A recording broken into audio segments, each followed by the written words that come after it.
Mr. Benjamin Bishop and I are very pleased to welcome you to our press conference concerning the spacecraft Agartha. May I draw your attention to Mr. Mark Stratford, the engineer of Agartha, and the biologist, Mr. David Coleman. They are going to present the technical and biological features of the spaceship. Mr. Coleman, the stage is yours. Thank you, Ms. Barrett. Ladies and gentlemen, I'm honored to announce that my team has been trying to develop the biological environment on the spacecraft Agartha, a project that was started by my dear friend Mark Stratford. And now, after years of experiments and your financial support, Mr. Bishop, I am proud to announce that we finally managed to create a system that we describe as an artificial environment. Now, this system will easily supply the crew of the ship with renewable resources for the whole duration of the mission. Renewable? Does that include the food and water on board? We need food and water here on Earth more than on that spaceship. Good investment, Ben. Next time I'll put more money into that. Put them in now, Robert. It's not going to be a next time.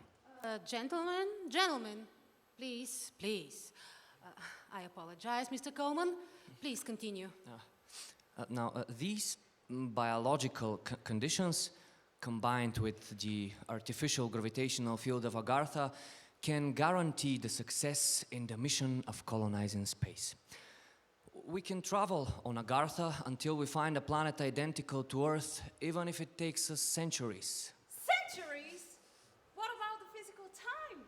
Will that affect the passengers? And the people, how will you recreate their social needs? I have a better question. Who is going to take control over the new planet? What kind of question is this? Political. Enough of blind preaching.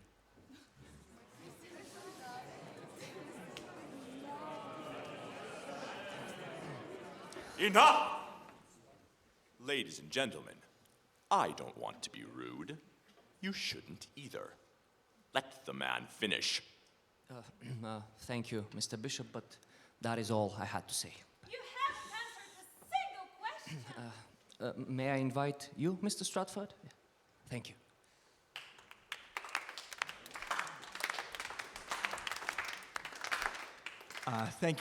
Thank you, David. Ladies and gentlemen, Agartha is a promising future, but I may disappoint you a bit. I do not believe that Agartha is the future. Mr. Stratford is just being modest about his achievements. He is the Da Vinci of our time. The enterprise for colonizing humankind is an old aim that we strive for, but today I am more concerned, like many of you, with the catastrophic environment here on the planet. We are living in a time of heat waves, destructive floods, starvation, wars that pollute our waters and the air, fires and earthquakes that take away from us our loved ones and everything that we have known. The nightmare will continue to build. The only question that remains is whether we still have the opportunity to fix what we have destroyed. Mr. Stratford, I think you've already done that. The answer is Agartha. Tell us more, Mr. Stratford. Yes, there have been numerous failures in the search for a solution to the weather crisis, a competition bigger than any war. But some experiments tried to prove that the solution might be in cutting the sunlight or brightening the clouds as to reflect the sunlight back into space. Others plan to inject reflective aerosols using planes and balloons into the stratosphere to block sunlight and counteract global warming. But the simple discovery has revealed that any of those attempts to fix our home can bring us only another climate catastrophe. So, you're basically ignoring all the solutions yet that have been made, stating out loud that you disagree, but do you have anything to offer?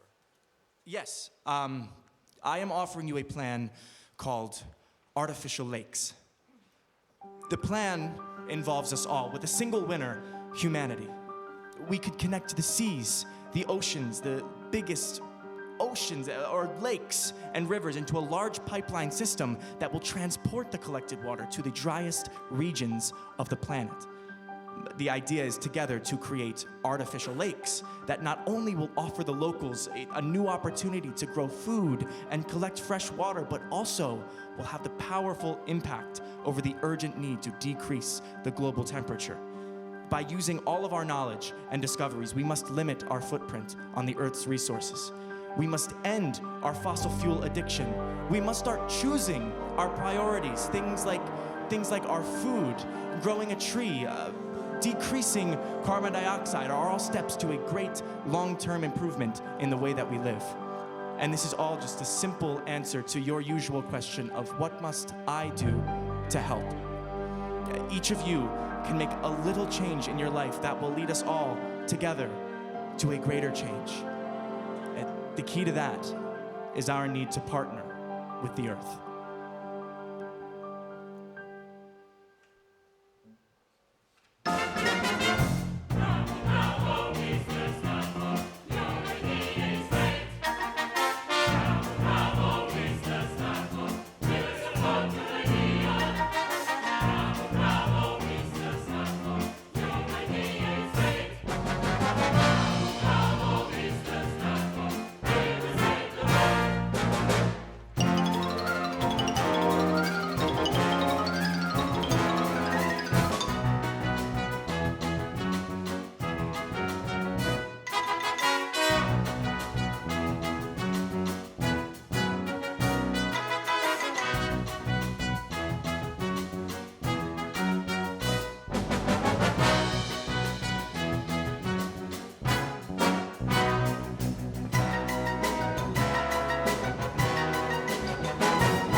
Interesting plan, dear Mark, but can't you see?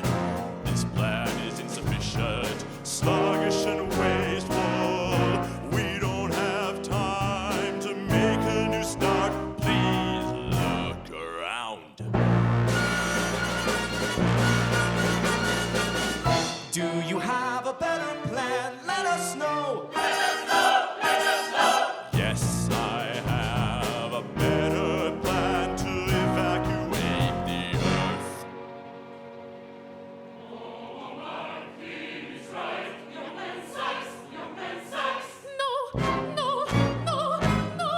Neither plan is good. Neither of them will work.